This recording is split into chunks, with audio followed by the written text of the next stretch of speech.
Hey guys, welcome back to the Peppy channel. Before we get started into this lovely video, I wanted to give a quick shout out to SneakerBeast85. Here she asked for a shout out. I don't give shout outs to everyone, but this guy's chill, so you know what? Here you go. Also, thank you guys for 100. Yeah, thank you guys for 100 subscribers. I really appreciate that. Thank you guys so much for 1,000 subscribers. I never thought I would make it this far on YouTube. Today, we are going to be talking about the world's famous last meals. And if you don't know what a last meal is, let me explain. A last meal is when you're put on death row for doing a terrible, terrible crime. You get to choose what you want your last meal to be. First of all, before we start, I want to explain what my last meal would be.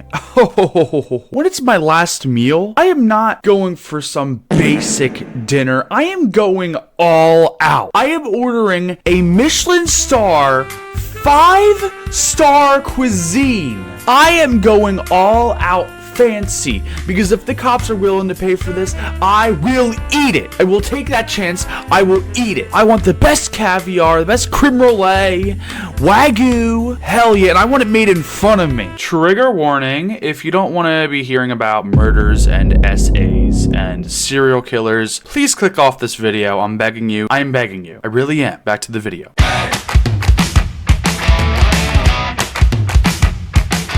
Let's take a look at this first person that I wanted to talk about. Oh, you might know who this guy is, John Wayne Gacy. If you don't know who this is, he was responsible for 33 murders and countless SAs of boys, according to 9 News. Apparently, he is known as America's worst serial killer. So before getting lethal injection in 1994, Gacy asked for a bucket of KFC chicken, 12 fried prawns, a pound of strawberries, french fries, and a Diet Coke. See, this is what I'm talking about. My man, he goes all out. I'm not like praising the guy for doing this, but come on, you got to go all out when you get your death row. You got to get the most. You got to get the most food so you're not dying on an empty stomach, you know? Philip Hancock. Oklahoma executed 59-year-old death row inmate Philip Hancock, who was sentenced to death for the 2001 double murder of Robert Jett and James Lynch. Hancock had claimed the killings were done in self-defense, but apparently that just wasn't true. Before his death, Hancock had one simple request for his final meal. What is it? Hancock requested fried chicken with no sides. I understand the fried chicken part. Okay, no sides? What? Are you kidding me right now? You got no sides. At least get like Chick-fil-A sauce, barbecue sauce, honey mustard. Dude, come on, you're killing me, man. You're killing me and you're killing you. Anthony Sanchez. Anthony Sanchez Wright was executed by lethal injection for the 1996 murder of 21-year-old Julie Buskin. Buskin? Oh, it's spelled Buskin, who was bound, SA'd, and shot in the head near Lake Stanley Draper in far southeastern Oklahoma City on December 20th that year. Holy crap, how do you do that? What in this person's mind gives them the idea to do that to someone? Just in general, you know? Anyway, the murder went unsolved for years until new DNA evidence matched Sanchez. For his last meal, Sanchez asked for a chicken fried steak, mashed potatoes and gravy, sweet iced tea, and apple pie with vanilla ice cream. See, that is a last meal. You need to go all out. I keep telling these guys that and they never listen. David Earl Miller.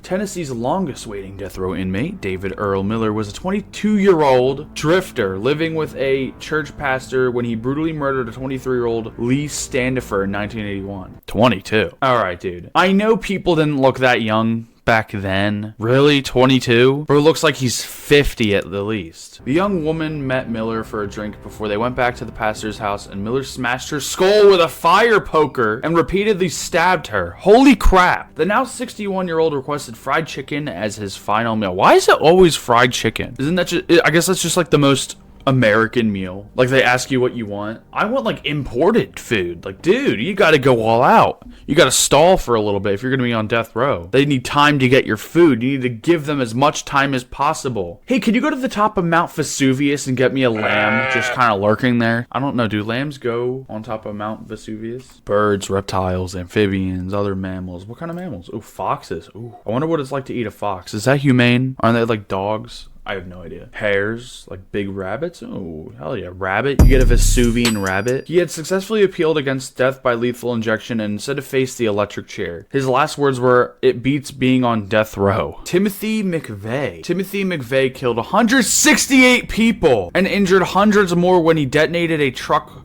bomb underneath a federal government building in Oklahoma City in 1995. Oh, wait, I learned about this in history class last year. McVeigh expressed no regrets over the devastating act of domestic terrorism. He requested 2 pints of mint chocolate chip ice cream as his last meal before his lethal injection. I don't even think I could eat like 1 bowl of ice cream without throwing up. 4 years before his 2001 execution, Congress passed a law that prohibited McVeigh, a Gulf War veteran, from being buried in a military cemetery. So I'm guessing he was like mentally ill. Fritz Harman. Frederick became known as the Butcher of Hanover after he SA'd, murdered, and mutilated at least 24 boys and young men in Germany in the wake of World War I. Holy crap. In accordance with German tradition, Harman was not told of his scheduled execution until the night before. How awful that must feel, though. Like, you're just waiting in jail, you're waiting for your days to be over, just to get out. And then a guard tells you the day before, hey, we're gonna kill you tomorrow. We're gonna kill you tomorrow. What? In lieu of a last meal, he was granted an expensive cigar and a cup of Brazilian coffee. Boring! You see, for my last meal, I'd want like something like weed or something like that.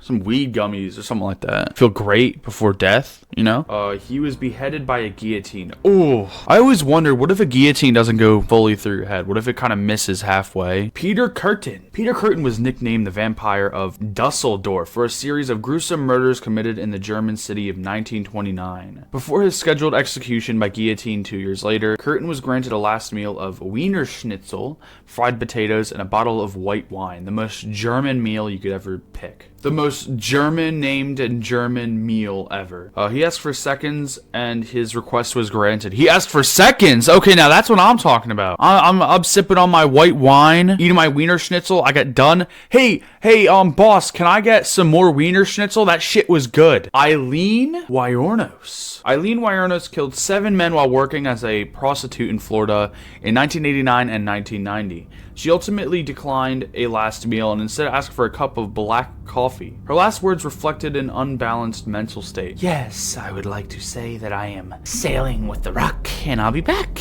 like Independence Day with Jesus. June 6th, like the movie. Big mothership and all, I'll be back.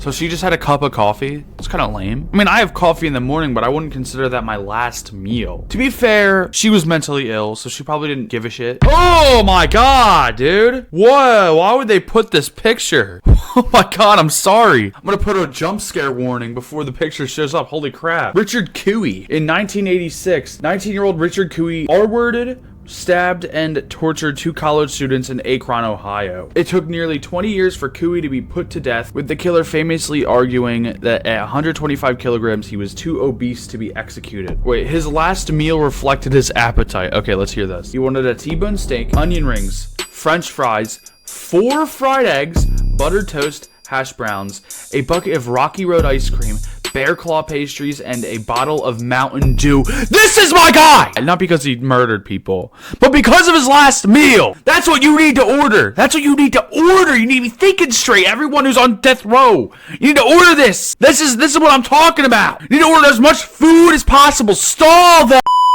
Lawrence Brewer. White supremacist Lawrence Brewer and 2 others offered local African-American man James Byrd Jr. a lift home in the town of Jasper, Texas. They beat Byrd and chained him by the ankles to the back of a ute. What is a ute? Oh, it's a car. Okay. Dragging him for about 5 kilometers until he was decapitated. Holy crap! Brewer requested and was granted a lavish last meal. 2 chicken fried steaks and gravy, a triple meat bacon cheeseburger, a cheese omelet, a bowl of fried okra, a pound of barbecued meat, half a loaf of white bread, 3 fajitas, and a meat lover's pizza. 3 root beers, bucket of ice cream, and a slab of peanut butter fudge. Holy crap. He's hungry! I mean, no crap. You'd be hungry after you eat rations for 10 years, waiting on death row. Ted Bundy. Here we go. One of the most infamous serial killers, one of the most notorious serial killers in America. Ted Bundy confessed to murdering 30 young women and girls, but the true number is suspected to be much higher. Bundy did not make a food request on death row, so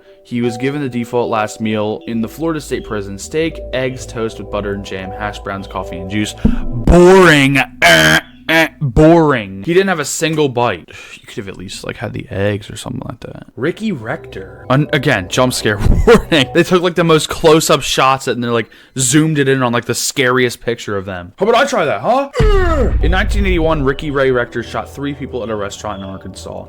They murdered a police officer while pretending to surrender. Rector then shot himself in the head in a suicide attempt. He survived, but the injury left him with serious brain damage that rendered him mentally disabled. He was executed in 1992 with the approval of then-Governor Bill Clinton, who was keen to burnish his tough on crime credentials during the presidential campaign. Rector ate the steak, fried chicken, and cherry Kool-Aid before his execution, but told the prison guard he was saving his slice of pecan pie for later. I hate to tell you. I really hate to tell you, but I don't think you're getting that slice of pie. Victor Viguer. I could have said that in so many other ways, and I decided to say it the completely wrong way. In 1960, Victor kidnapped an Iowa doctor he had never met named Edward Bartels and shot him in a cornfield in Illinois. I don't know why I made it seem like Illinois was the surprising part. He shot him in a cornfield in Illinois. He shot him. The guy was hanged 3 years later in front of a crowd that included politician John Elly, who was so disturbed by the execution that he successfully legislated to ban the death penalty in Iowa. His last meal was simple and bizarre. A single olive with the pit still in. Just cut open a single olive like he's eating at like an English restaurant. Let me get my meal, sir. Let me get my single olive and I'll eat it one by one. Yes, what a scrumptious olive. His hope was that an olive tree would sprout from his grave as a symbol of peace. I mean, not if you choose it though, and that's not how olives grow. Last but not least, Scotty Morrow. Again, jump scare. They always zoom in on like... Scotty Morrow was executed by lethal injection in Georgia of May 2nd, 2019. Shut up! For the murders of his ex-partner, Barbara Ann Young, and her friend Tanya Raquel. On December 29th, 1994. He requested a huge last meal of a hamburger with mayonnaise, 2 chicken and waffle meals, a pint of butter pecan ice cream, a bag of buttered popcorn, 2 all-beef franks, a large lemonade. Yeah! And I think that is the list. It just went to another article. See, for my last meal, realistically, I don't want a cuisine, like a 5-star cuisine, because I'm not going to eat all that. I want something that I would be willing to eat that will be nice and not too full where I get sick. Anyway, I hope you enjoyed this video. Make sure you subscribe, leave a like, and leave something nice in the comments below. Anyway, as always, stay tuned, and goodbye.